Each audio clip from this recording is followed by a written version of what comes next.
You gotta love American muscle cars, man. I gotta tell you, today we're gonna be talking about muscle cars. We're gonna understand what defines a muscle car, and I'm gonna be taking one of these generic side view drawings that I've created, and I'm gonna convert that into something completely different.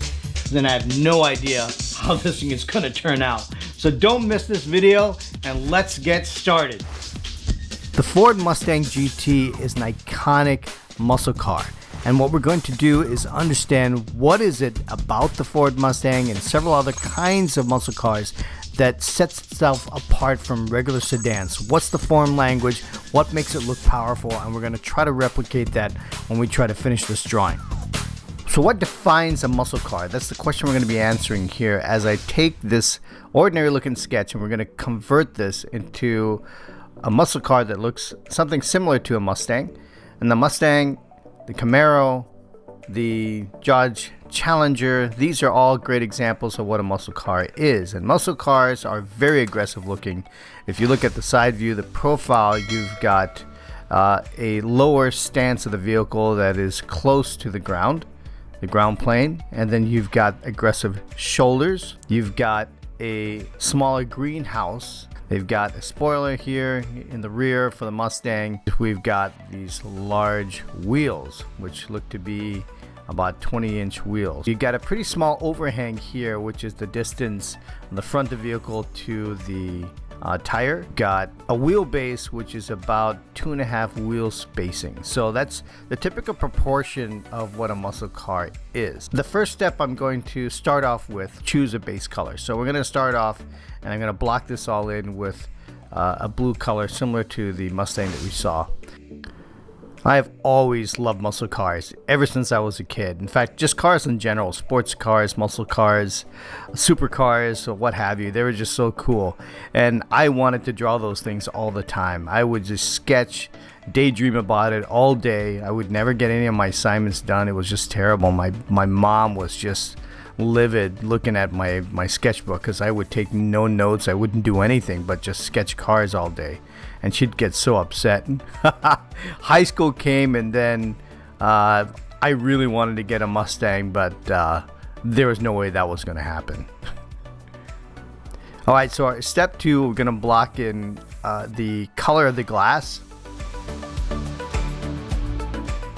And then we're going to add a little bit of reflection here, which is going to be in an off color of the glass, which is just going to be darker tones. And what I'm doing here is adding a little bit of detail. The reflection is really going to be reflecting the bushes and trees or whatever it is, and then when they reflect off of the glass, it's all going to be elongated because it's going to be distorted. And now we're going to start to sculpt the body to give it a more muscle car look. So here I'm going to be concentrating on the shoulders.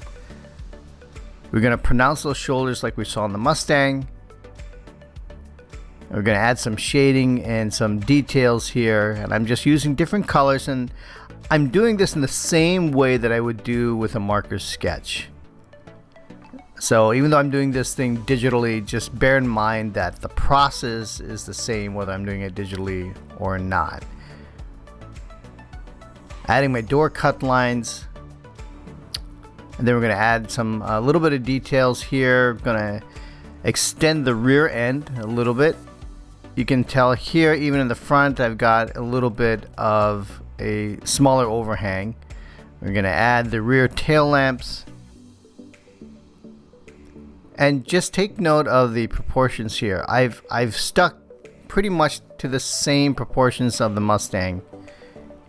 I'm going to just throw in some wheels.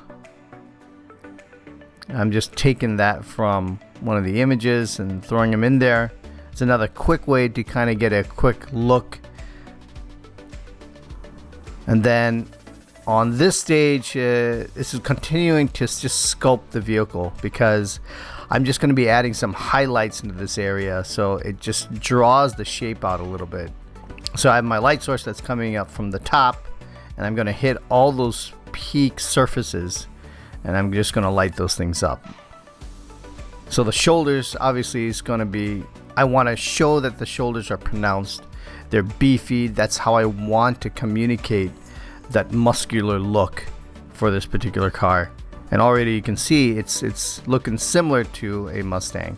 We're gonna add some darker tones here for the glass. I gotta tell you this story. I remember back in the late 80s when I was going to high school, and my best friend at the time told me, hey, my dad got a new car.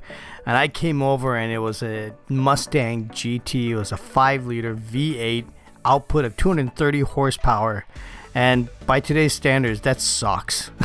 But at the time, you know, I got a ride and he stepped on that gas pedal and bam, it just nailed me to the back of the seat. And I thought it was just so awesome. I basically, when I turned 16, I started lying to all my friends. I'm going to be getting a Mustang. I remember like talking to my parents about it, and I turned 16 and of course I got used Nissan Sentras.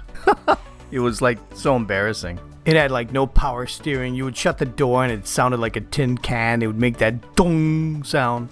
And the Nissan Sentra was like the antithesis of anything cool or muscle car related. But hey, it was okay because, you know, I was 16 and punk kid. I mean, what the heck did I know?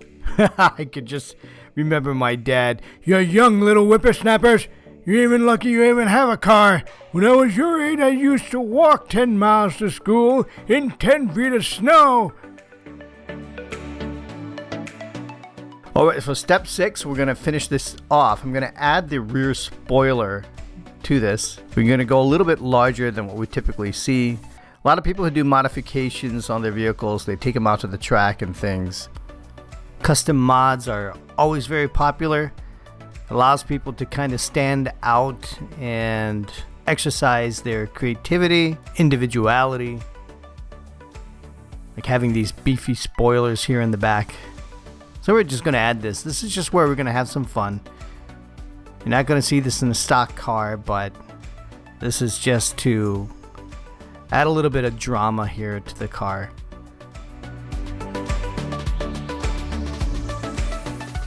So there we have it. Here's the before and after. We've completely converted this line sketch to something pretty cool. And you can still go back and change colors a little bit in the background. Just experiment with some high contrast colors. And then what I like to do is add a little bit of livery for some racing stripes. We'll do some modifications here to the background. So I hope you enjoyed this. Be sure to subscribe to this channel to learn more about automotive design and sketching.